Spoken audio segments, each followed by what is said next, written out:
Iya, shalom. Apa kabar hari ini? Luar biasa, karena kita punya Tuhan yang luar biasa. Saudara, puji Tuhan, saya hari Jumat malam kemarin baru tiba dari Israel. Ya, dan luar biasa perjalanan yang begitu dahsyat dan ya ngeri-ngeri sedap. Karena ya saya itu terjebak dalam situasi, saudara. Jadi grup kami ini 70 orang, grup yang tertunda dari tahun lalu. Karena pada waktu itu ada perang antara Hamas dengan Israel. Jadi grup kami karena pesawat yang kita tumpangi itu tidak bisa masuk ke Tel Aviv. Tuhan itu ajaib, saudara. Yang sebelumnya saya tuh berangkat pakai pesawat Oman. Saudara tahu kesaksiannya, waktu mau berangkat pesawatnya rusak. Jadi 6 orang memilih untuk pulang, tidak jadi berangkat karena takut. Setelah pesawat diperbaiki semalam-malaman, ya kita berangkat diputuskan besoknya. Banyak yang gak berani, katanya pesawatnya sama. Nanti kalau rusak di udara, mati semua dong. Ya, nah ini iman itu kan perlu diuji toh. Orang Kristen banyak kalau ngomong beriman, amin. Mati adalah untung, amin. Giliran pesawat rusak berangkat takut.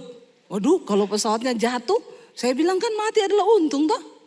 Ya tapi kalau gini ya namanya bagaimana ya Bu? Mundur 6 orang.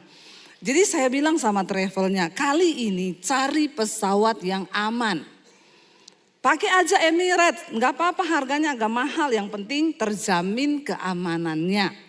Lalu grup saya yang tahun lalu ini akhirnya dibentuklah pakai Emirates, saudara. Tiba-tiba perang Israel Hamas, kami tidak bisa berangkat karena Emirates itu embargo, dia tidak masuk Tel Aviv. Sementara tiket kami semua langsung ke Tel Aviv. Lalu di reschedule ya. Karena sudah mulai aman, kemarin-kemarin sudah aman, kita dipindah karena embargo, terpaksa dialihkan. Tetap pakai Emirates tapi masuknya lewat Jordan. Ya, masuk lewat aman. Sekalipun di aman, jangan merasa ya, di aman juga bisa tidak aman, saudara. Ya udah saudara, saya pikir kita kan cari,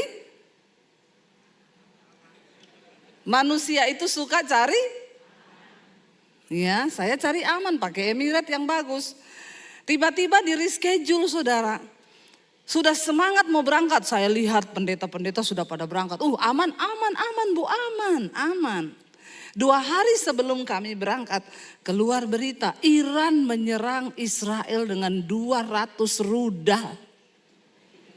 2 hari sebelum berangkat. Iya. Saya takut, saya tanya sama travelnya, gimana nih kita reschedule? Enggak Bu, karena pesawatnya masuk lewat.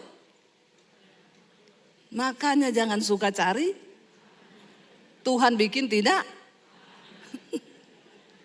Hati-hati orang Kristen yang suka-suka cari aman ya.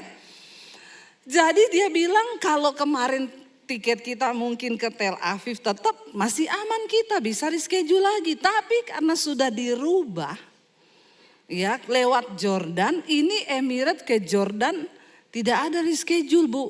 Jadi kita harus tetap berangkat.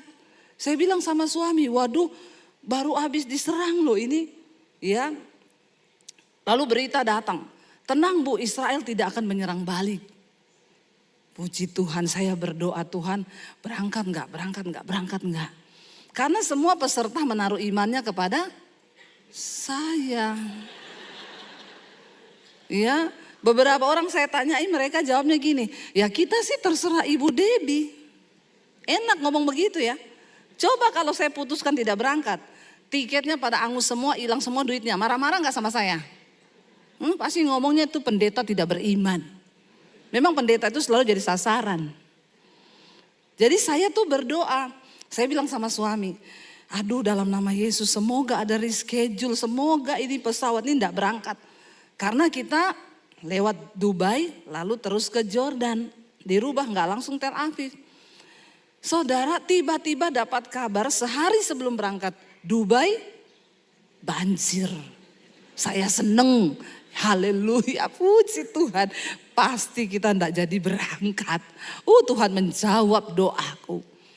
Saya tanya ke travelnya, dia bilang tetap on schedule Bu, enggak ada perubahan. Saya bilang itu di Dubai penumpang ketahan 15.000 loh. Kamu jamin kita ini berangkat begini-begini. Tapi kan sampai hari ini masih on schedule. Saya mau ngomong apa? Saya bergumul lagi saudara. Tuhan tolong Tuhan. Pertama saya takut rudal. Ya.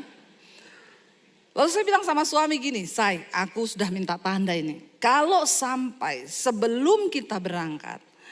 Ada berita Israel menyerang Iran. Saat itu juga saya batalkan, walaupun sudah di pintu pesawat. Ini tanda yang saya minta sama Tuhan. Suami saya, ya jangan gitu loh, 70 peserta nanti, aku gak peduli. Ya pokoknya itu saya minta. Kita sampai di bandara, saudara kumpul semua, senang ketemu. Saya bilang, siap tanggung semua risiko ya. Ini yang mau berangkat siap mati, yang penting ada Bu Debbie. Haleluya saudara ya, memang kita harus menjadi tameng ya Pak Yusuf ya. Ya sudah, ayo naiklah kita di pesawat. Aman semuanya, tidak ada berita apa-apa, berangkat. Sampai di pesawat saya hidupin wifi saudara.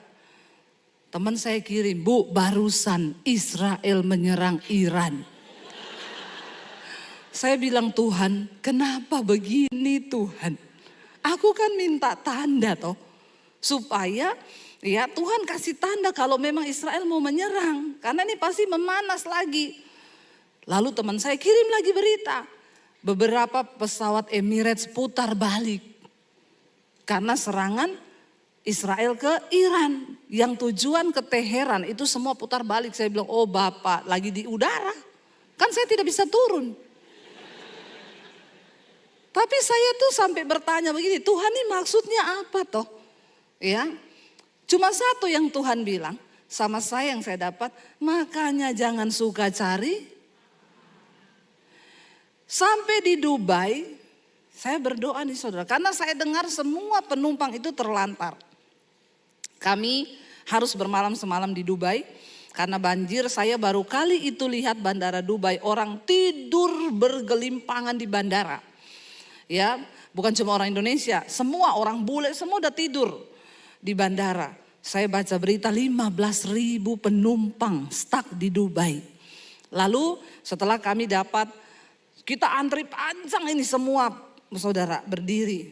Yang satu pesawat sama kami grup dari Indonesia. Mereka mau ke Loders itu, mereka cuma 5 orang yang dapat boarding pass untuk terbang besok.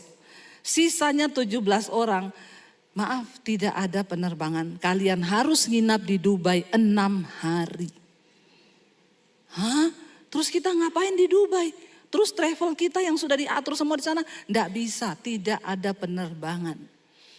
Jadi waktu saya pulang kemarin, mereka bareng kami lagi pulang, kan sudah 6 hari itu. Mereka pulang bareng dan saudara beritanya semua bagasi 20 koper hilang. Sampai pulang tidak ketemu. Kami puji Tuhannya sampai di Dubai, keluar boarding pass, nginap semalam, penerbangan besok pagi jam 7 langsung terbang ke Aman. Saya itu bilang saudara, makanya manusia itu boleh merancang-rancang. Dari awal saya bilang ganti pesawat. Kalau kita pakai Oman tidak seperti ini. Tapi mau cari yang aman. Sepinter apapun logika manusia mengatur, hidup ini yang atur adalah Tuhan. Makanya Alkitab bilang, ya manusia boleh menimbang-nimbang dalam hati, membuat perencanaan, tetapi keputusan selalu datang dari Tuhan. Ya pada akhirnya apa? Saya ya sudahlah kalau memang mati di sini, kami masuk saudara. Ya, lewat Jordan. Semua orang pada WA, Bu, Israel nyerang balik loh. Iya saya sudah tahu. Saya putuskan tidak mau nonton berita lagi. Ya, karena memang berita ini bikin heboh, bikin deg-degan saudara ya. Makanya dengar firman Tuhan saja, amin. Waktu saya memutuskan baca firman, sudahlah. Bagiku hidup adalah Kristus, mati adalah keuntungan.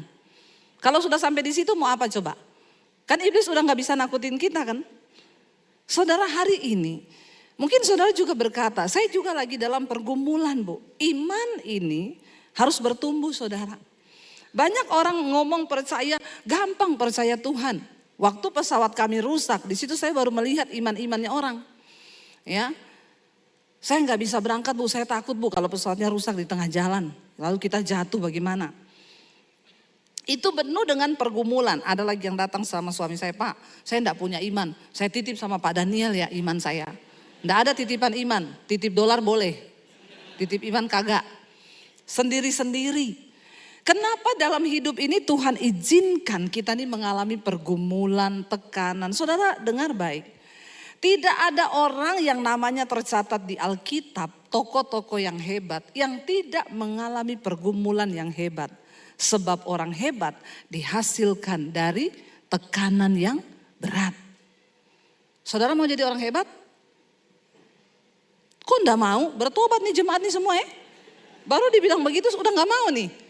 Siapa yang mau jadi orang hebat di mata Tuhan? Angkat tangan. Mau pergumulan yang hebat? Aminnya ikhlas? Ya, kalau mau jadi orang hebat semua angkat tangan. Tapi giliran mau diuji imannya, ya semua langsung ciut. Tidak ada orang hebat yang namanya tercatat di Alkitab yang tidak mengalami pergumulan yang hebat.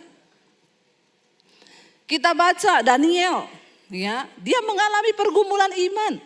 Ketika Raja Darius mengeluarkan sebuah peraturan, siapapun yang berdoa menyembah kepada Allahnya, bukan kepada raja, maka dia akan dihukum mati. Daniel dipertaruhkan imannya antara menyembah Tuhan atau menyembah raja.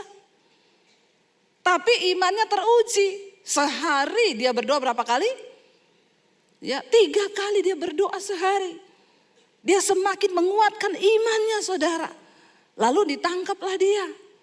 Didapati satu kesalahan, kamu tidak menyembah raja, kamu berdoa kepada Allahmu. Dia bilang iya, karena itu kamu akan dimasukkan ke dalam gua singa. Ya, Tuhan tidak meluputkan Daniel masuk ke gua singa. Dia tetap masuk. Ada pencobaan enggak? Ada. Kira-kira Daniel takut enggak ketika berhadapan dengan gua singa? Sebagai manusia biasa pasti takut.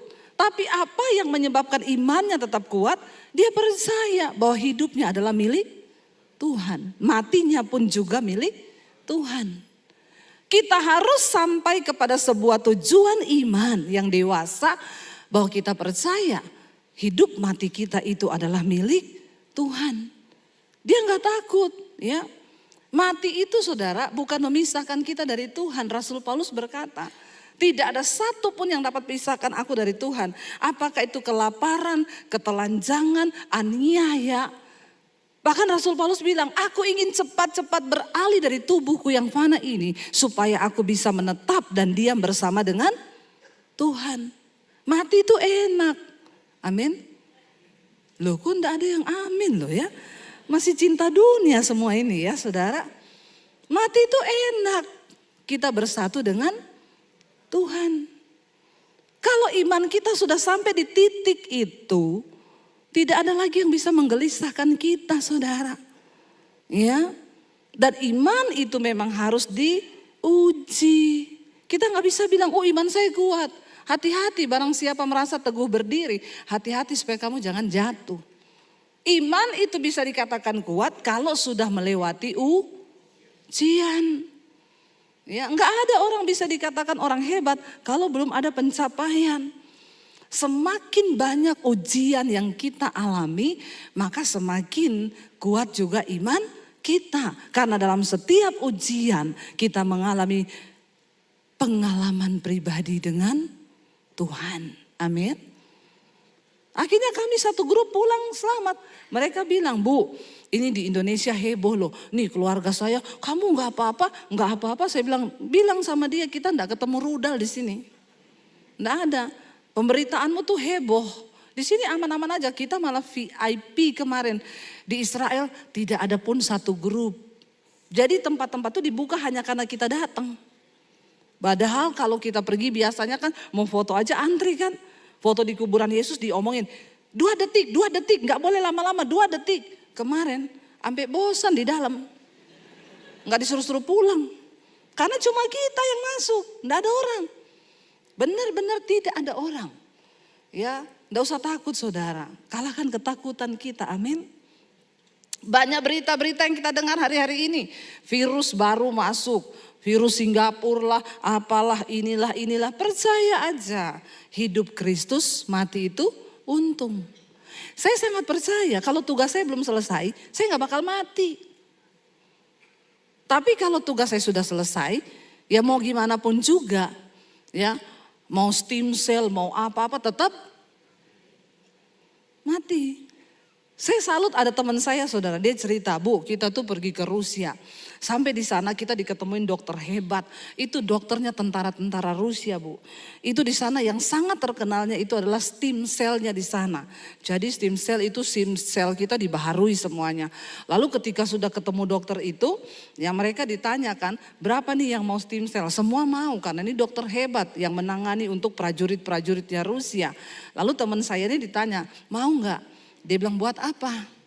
Kamu itu kan mau begitu biar kamu pikir tambah sehat, tambah umur panjang toh. Mati hidupmu tuh di tangan Tuhan.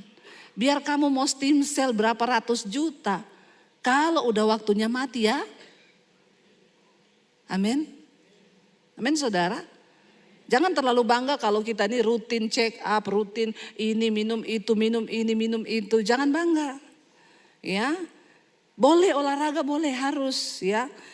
Diet perlu supaya kita ini ya hidup enggak sakit-sakitan. Kita mau kan hidup sehat toh. Ya, masa pelayanan asam urat. Kan enggak enak juga ya. Ya kita mau hidup sehat. Boleh. Tapi maaf, semua kegiatan-kegiatan yang kelihatan menyehatkan itu tidak menambah panjang umur. Sebab umur itu di tangan.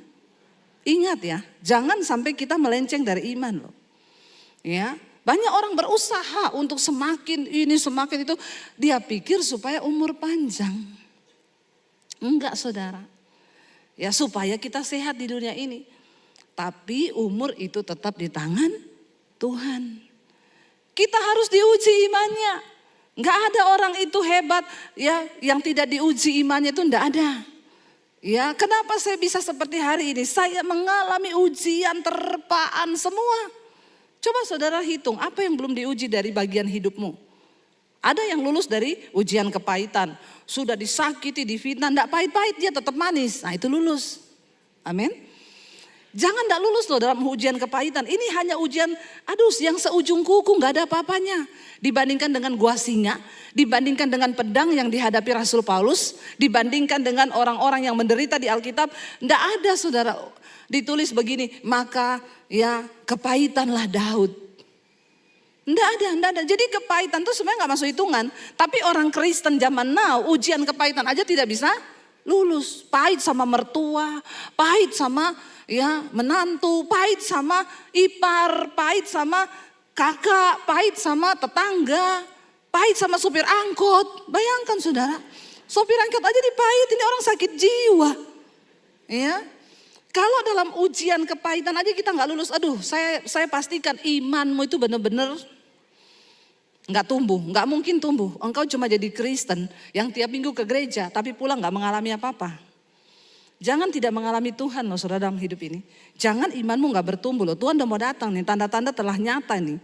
Ya, mari kita mulai cek iman kita. Iman saya ini tumbuh apa kagak? Ya kalau dalam hal kepahitan aja kita nggak lulus, maaf ya dalam hal yang lain-lain apalagi kita nggak bakal lulus. Coba saudara uji, saya lulus nggak dalam hal keuangan? Dalam hal keuangan pun akan diuji. Ya, bagaimana saudara beriman kepada Tuhan dalam hal khawatir, ya dalam hal apapun kita ini harus diuji. Nggak mungkin tidak diuji saudara. Coba kita baca bersama, kenapa sih kita ini diuji saudara? Ya, mari buka bersama 1 Petrus pasal yang keempat. 1 Petrus pasal 4 ayat 12 sampai ayat yang ke-19. Mari kita baca bersama, nanti sore saya akan sampaikan apa hubungannya ujian iman dengan akhir zaman. Saudara datang kembali. Kalau saudara ada waktu, tapi harusnya ada ya. Jangan sia-siakan saudara ya. 1 Petrus 4 ayat 12 berkata, kita baca, saya baca ayat 12 saudara selanjutnya. Saudara-saudara yang kekasih, dikatakan di sana, janganlah kamu heran akan nyala api siksaan yang datang kepadamu sebagai ujian. Seolah-olah ada sesuatu yang luar biasa terjadi atas kamu. Baca, sebaliknya bersukacitalah sesuai dengan bagian yang kamu dapat dalam penderitaan Kristus. Supaya kamu juga boleh bergembira dan bersukacita pada waktu Ia menyatakan kemuliaannya. Berbahagialah kamu jika kamu dinista karena nama Kristus, sebab roh kemuliaan yaitu roh Allah ada padamu. Berikutnya, janganlah ada di antara kamu yang harus menderita sebagai pembunuh atau pencuri atau penjahat atau pengacau. Tetapi jika ia menderita sebagai orang Kristen, maka janganlah ia malu, melainkan hendaklah ia memuliakan Allah dalam nama Kristus itu. Lanjut, karena sekarang telah tiba saatnya penghakiman dimulai, dan pada rumah Allah sendiri yang harus pertama-tama dihakimi. Dan jika penghakiman itu dimulai pada kita, bagaimanakah kesudahannya dengan mereka yang tidak percaya pada janji Allah? Dan jika orang benar hampir-hampir tidak diselamatkan, apakah yang akan terjadi dengan orang fasik dan orang berdosa? Karena itu, baiklah juga mereka yang harus menderita karena kehendak Allah, menyerahkan jiwanya dengan selalu berbuat baik kepada Pencipta yang setia. Saudara, banyak orang datang dan berkata, Bu, saya mengalami pergumulan yang begitu hebat. Saudara-saudara yang kekasih, janganlah kamu heran akan nyala api siksaan yang datang kepadamu sebagai ujian. Seolah-olah ada sesuatu yang luar biasa terjadi atas kamu. Siapa di sini yang mengalami pergumulan yang rasanya luar biasa? Ada yang boleh angkat tangan? Kalau enggak ada, saya doakan supaya luar biasa Tuhan. Ya, memang saudara, semua diuji kata Alkitab. Bukan cuma kamu, tapi seluruh umat yang ada di bawah langit ini mengalami ujian yang sama. Seolah-olah ada sesuatu yang luar biasa terjadi atas kamu. Sebaliknya dikatakan, bersukacitalah sesuai dengan bagian yang kamu dapat dalam penderitaan Kristus, supaya kamu juga boleh bergembira dan bersukacita pada waktu Ia menyatakan kemuliaannya. Kita semua harus mengambil bagian di dalam penderitaan Kristus. Ya, wajib semua harus mengambil bagian. Itu baru kita bisa dikatakan menjadi serupa dengan Kristus. Orang Kristen sekarang enggak. Aku mau menjadi serupa dengan Kristus dalam kemuliaannya. Jangan lupa. Yang paling identik dengan hidup Kristus di dunia ini adalah menderita. Kami kemarin berkunjung ke rumah Imam Kayafas di mana Yesus ditahan di sana. Kalau lihat saudara, itu rumah di bawah itu ada satu penjara di dalam gua batu begitu. Orang yang diturunin ke dalam penjara itu tidak dimasukin dengan enak. Diturunin pakai tali, ada lubang kecil di loteng. Dan orang yang dihukum itu tangannya diikat, badannya diikat. Dia diturunin dari lubang kecil yang ukurannya hanya seukur badan. Dia diturunin pakai tali di situ saudara. Lalu kalau mau disiksa, dia diangkat lagi dari bawah tuh diikat pakai tali. Lalu dia diangkat lagi ke atas. Ya, saya itu di situ menangis membayangkan bagaimana penderitaan Kristus loh waktu itu. Secara badani hancur semuanya saudara. Kita harus melihat penderitaan Kristus. Ketika kita menderita, ayo lihat kepada Kristus. Saya ketemu satu orang, dia mengalami cancer. Dia bilang setiap hari dia kesakitan saudara. Tapi ketika dia mengalami kesakitan, dia membayangkan bagaimana Kristus waktu dicambuk dagingnya tercabik. Dia nangis di kaki Tuhan dan dia bilang, Tuhan, apa yang aku alami ini tidak ada apa-apanya dibandingkan dengan penderitaanmu. Dan ternyata itu membuat dia bisa kuat bertahan di dalam pencobaan. Saya baca berita satu wanita muda umur 28 tahun kalau nggak salah di Belanda. Ini minta disuntik mati. Karena dia mengalami tekanan jiwa yang begitu berat. Kita berdoa supaya dia mengalami kasih karunia Tuhan sebelum dia tanggal 3 Mei kalau nggak salah dia akan disuntik mati. Ya, banyak kasus bunuh diri, orang-orang nggak tahan. Satu keluarga di Jakarta yang lompat dari apartemen. Anaknya diikat pakai tali, didorong saudara. Anak umur belasan tahun. 2 didorong, setelah itu suami istri dua-dua loncat dari apartemen, mati berempat. Cuma gara-gara punya hutang. Lihat saudara, dunia yang kita lihat hari ini seperti ini. Kenapa orang tidak tahan mengalami pencobaan dan ujian? Ya, mereka ini sekarang memilih untuk mati dan tidak mau mengalami perjuangan iman. Saudara, ini terjadi kalau kita ini cuma jadi manusia yang juga tidak percaya dan tidak sungguh-sungguh untuk ikut Tuhan. Maka ya kita akan mengalami sama saudara. Tapi iman itu harus bertumbuh. Ya, saya pengen kita buka Matius 13 ayat 5 dan ayat yang ke-6. Kita mau belajar saudara, ketika Yesus berkhotbah dia menyampaikan tentang benih. Matius 13 ayat 5-6 dikatakan sebagian benih itu jatuh di tanah yang berbatu-batu, yang tidak banyak tanahnya, lalu benih itu pun segera tumbuh karena tanahnya tipis. Tetapi sesudah matahari terbit, layulah ia dan menjadi kering. Karena apa? Tidak berakar. Jadi benih firman Tuhan itu harusnya memberi kekuatan dan bertumbuh dalam hidup kita. Lalu dikatakan benih itu ditabur ya dan dia jatuh di tanah. Alkitab bilang pertama benih itu tumbuh. Waktu kita mendengar benih firman Tuhan masuk dalam hati kita nih saudara. Bertumbuh benih itu, tapi dikatakan tetapi setelah matahari terbit. Panas kan? Kira-kira di sini yang salah siapa? Mataharinya atau apanya saudara? Bukan matahari yang membuat dia mati. Karena matahari sangat berfungsi dan baik bagi pertumbuhan. Tanaman yang tidak kena matahari itu enggak berbunga saudara.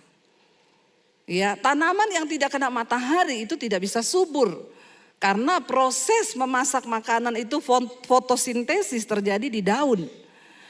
Makanan tumbuhan itu bisa menghasilkan makanan kalau ada matahari. Terjadi proses fotosintesis di daun, lalu dari daun dialirkan semua makanan itu ke batang dan akar. Matahari adalah sesuatu yang dibutuhkan untuk pertumbuhan. Panas memang. Di dalam hidup ini kita membutuhkan pencobaan, tekanan, masalah untuk membuat iman kita tumbuh. Tapi yang salah di mana? Ternyata dikatakan tetapi sesudah matahari terbit, layulah ia dan menjadi kering karena tidak berakar. Persoalannya bukan di matahari yang panas.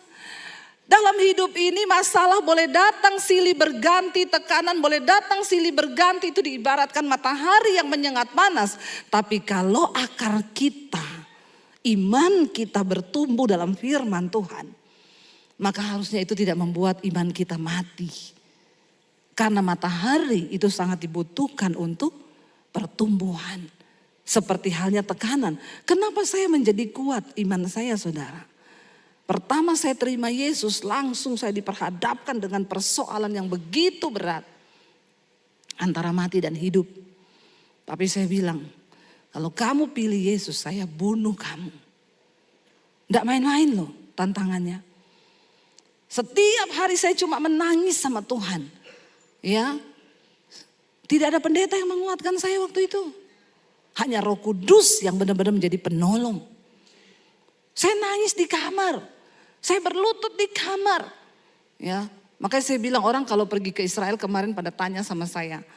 Ya, Bu kalau berdoa itu di mana yang paling rasa hadirat Tuhan? Di kamar hotel. Bukan di tembok ratapan? Bukan, tidak usah kau pergi berdoa di tembok ratapan itu. Kenapa kau berdoa seperti orang Yahudi? Ya, tembok ratapan itu tembok yang dibangun oleh Yahudi.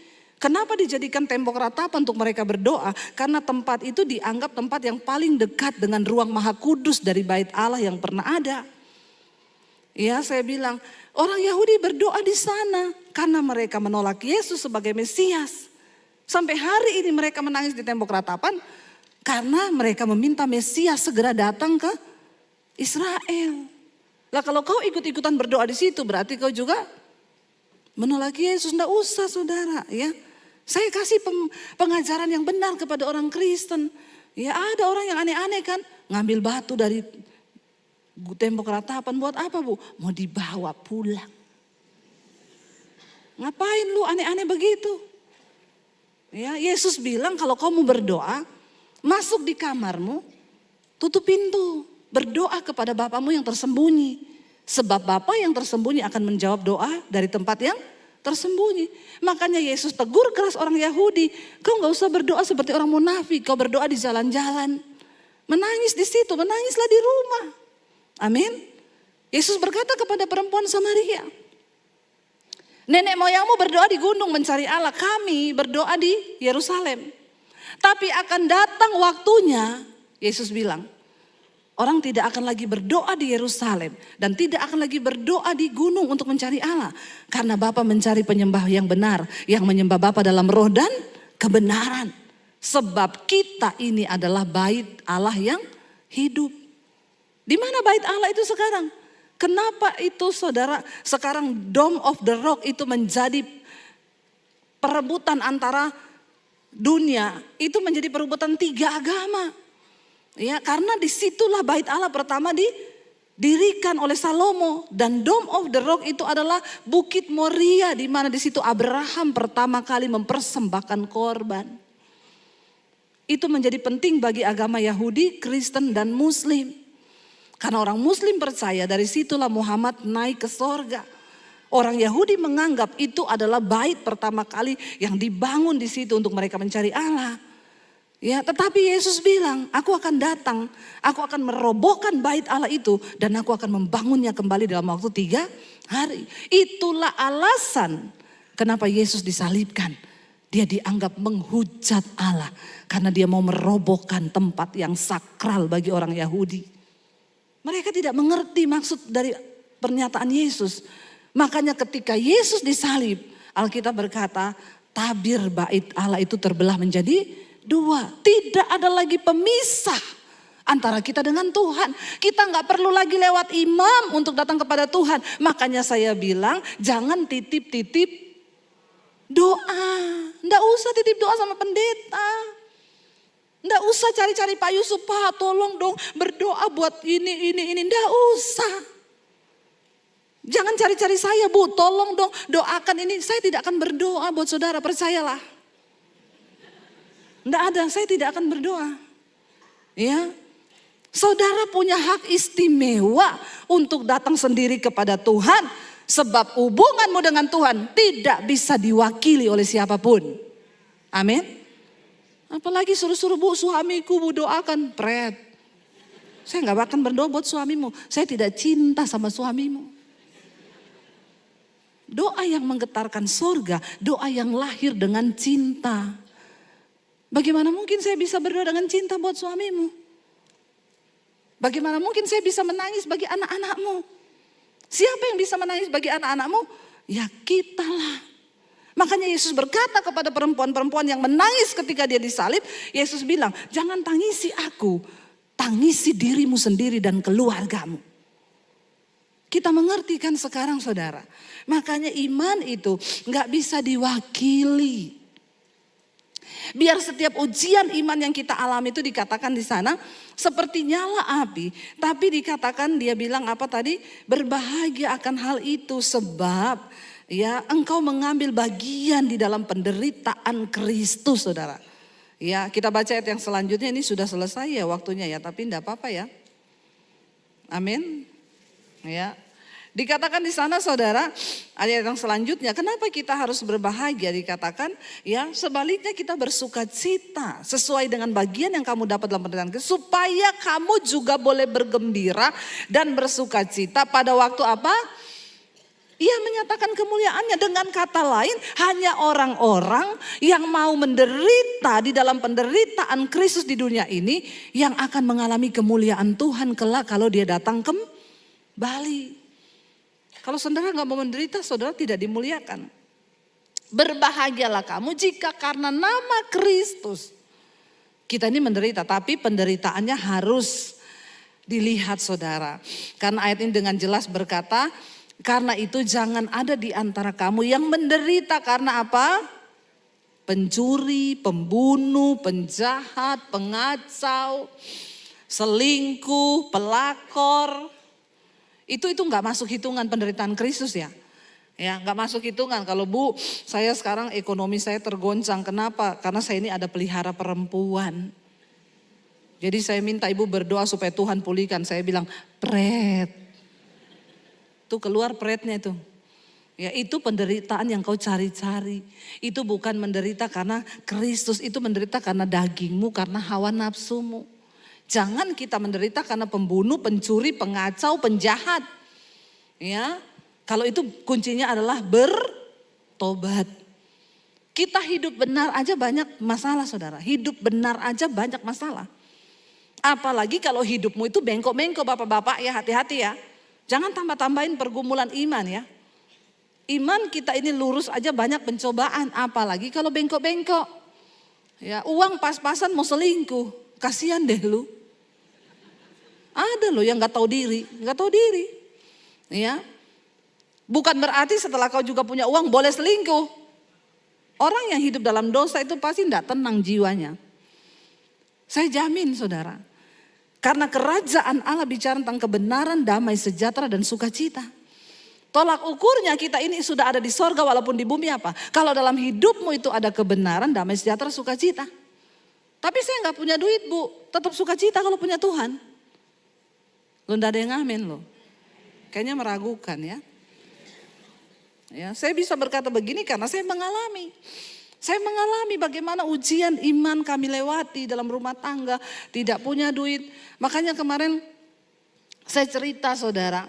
Karena ada teman pendeta yang saya ajak dari Solo ke Israel. Dia saksi hidup penderitaan kami pelayanan. Waktu dia cerita teman-temannya peserta yang lain tanya, Bu, waktu ibu menderita begitu tuh enggak kepikiran tinggalin Yesus? Enggak kepikiran tinggalin pelayanan? Saya bilang jangankan tinggalkan Yesus, tinggalkan pelayanan aja tidak ada dalam benak saya. Sekalipun aku menderita, aku akan tetap ikut Tuhan. Loh tapi ibu gak dapat upah loh, miskin kayak begini. Satu keluarga kita berlima, anak 3 naik motor 1 berlima. Saya bilang orang yang melayani Tuhan sungguh-sungguh upahmu itu diperhitungkan Tuhan. Jangan engkau hitung upah itu dari uang. Kenapa saudara? Kita sehat itu sudah upah loh, bonus dari Tuhan, benar nggak? Biar saudara punya penghasilan 1 M. Kalau kau sakit, lalu kau masuk rumah sakit, biayanya 2 M, habis nggak tuh duit? Makanya seringkali manusia itu picik otaknya. Mikirnya cuma, kok saya gajinya gini-gini terus ya? Nggak naik-naik ya pelayanan saya tuh aku gini-gini terus. Loh kamu sehat, itu udah berkat Tuhan. Ya, biar orang punya uang banyak, kalau uang habis untuk berobat buat apa? Ya kita tuh kadang lupa. Dalam sebulan itu anak kita sehat gak ada yang sakit. Itu kan bukti berkat Tuhan. Coba kalau ada salah satu anakmu yang sakit. Kau harus keluarin uang ratusan juta. Makanya hari ini bersyukur. Jangan picik pikiran kita. Seringkali kita lupa bahwa berkat Tuhan itu gak bisa dihitung dari uang saja. Punya keluarga yang harmonis itu berkat Tuhan. Ya. Punya keluarga yang mengucap syukur itu berkat Tuhan. Anak-anak gak sakit, anak-anak gak narkoba, itu berkat Tuhan saudara. Jangan pernah berhenti untuk bersyukur. Ya, jangan menderita karena engkau korupsi, engkau nyolong, ya karena merasa tidak cukup akhirnya uang orang lain dipakai, uang negara dipakai. Ya kayak begini-begini nih saudara. Engkau menderita karena engkau pembunuh, pencuri. Ya kalau yang ini bertobat saudara. Kenapa kita harus menderita saudara? Karena sekarang dikatakan penghakiman sudah dimulai. Dan pada anak-anak Tuhan sendiri yang harus pertama-tama dihakimi. Bayangkan saudara, kalau penghakiman itu dimulai pada kita dan kita merasa begitu berat. Dan kalau orang benar, kata firman ini, hampir-hampir tidak diselamatkan. Bagaimanakah kesudahannya dengan mereka yang tidak percaya dan tidak sungguh-sungguh di dalam iman? Kenapa kita harus mengalami ujian iman? Karena sekarang penghakiman sedang dimulai. Kalau dengar berita-berita hari-hari ini saudara, kita berdoa supaya ini tidak memicu perang dunia. Karena sekutu-sekutu ini sudah berada di barisannya masing-masing. Saya kemarin hanya takut itu kalau Israel itu balas serang Iran. Di belakang Iran sudah ada Rusia ini yang sudah mengirim juga rudal-rudalnya. Saudara, kalau sampai perang nuklir terjadi, saudara sudah melihat perumpamaan itu yang dibuat orang? Kalau semua nuklir keluar, maka dunia ini akan gelap. Karena matahari tertutup oleh serpihan-serpihan dari nuklir itu. Zat kimia yang berbahaya. Ketika nuklir meledak saudara, ya maka lapisan ozon itu bocor. Apa yang akan terjadi dengan dunia? Kita sekarang dengar berita-berita, saya dengar badai matahari yang akan menimpa bumi. Ya, beberapa ahli memperkirakan itu akhir tahun ini, tapi NASA bilang itu tahun depan. Kalau badai matahari itu benar-benar terjadi, dia melepaskan molekul yang setara dengan berapa ribu kekuatan nuklir yang akan meledak pertama semua satelit di luar angkasa. Kalau satelit di luar angkasa meledak, data perbankan hilang. Saldomu itu ndak ada lagi di situ. Yang nggak punya duit bilang begini, aman. Karena saldo saya selalu minta maaf Bu. Maaf saldo Anda kurang, tidak mencukupi. Jangan seneng kau.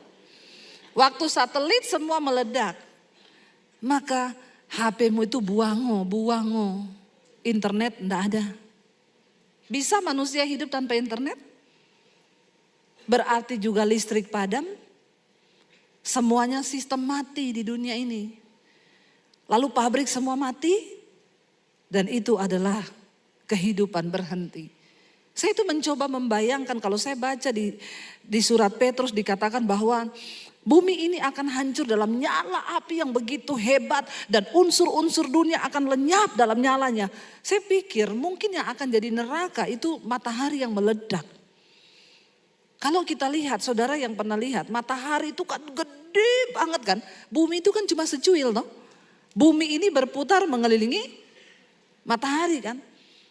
Saya lihat kalau matahari itu meledak saudara, memang benar. Makanya percuma, beberapa ahli kemarin kan berkata, mereka melihat di Mars itu ada kehidupan. Makanya dibuka pendaftaran kan, di bawah umur 40 tahun yang mau pindah ke Mars. Ya boleh mendaftar, tapi cuma disediakan tiket pergi. Iya benar-benar ini enggak bisa pulang. Mereka akan mencoba mengirim orang ke sana. Karena dikatakan bumi ini akan segera lenyap. Mereka mau mencari satu kehidupan di sana.